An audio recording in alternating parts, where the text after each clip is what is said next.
Премьера спектакля «Выйти замуж» состоится завтра в столичном театре Карима Тинчурина. В основе комедии лежит обычный, по мнению режиссера, сюжет. Главная героиня – девушка, которая по своей глупости выйдет замуж аж 4 раза. Для режиссера спектакля Резиды Гариповой это первый опыт постановки в этом жанре. На генеральной репетиции побывала и Аделя Коломиец.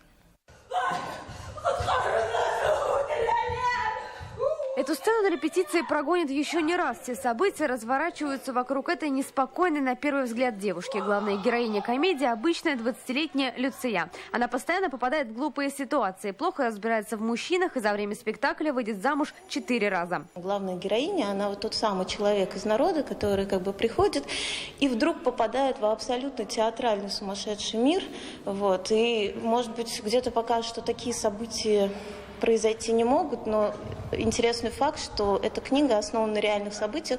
Автор писала о своей подруге. Автор повести Наталья Нестерова. Комедию на Казанской сцене поставили впервые. Что произойдет с Люцией по ходу спектакля, оставим в секрете. Но исполнительница главной роли интригует. То, что они покажут, может произойти с каждой девушкой. Ведь женщины довольно часто ошибаются в выборе спутника жизни. Каждая женщина все-таки, выходя замуж, думаем, что вот это наш уже все, это будет моим супругом до конца моих жизни, до конца моих дней.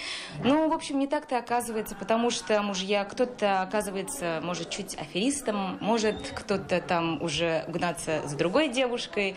В спектакле примет участие большое количество известных в республике актеров, что в принципе не практикуют в Тинчуринском театре. Всего 22 артиста. Режиссер спектакля признается, это первая постановка в этом жанре, и было непросто.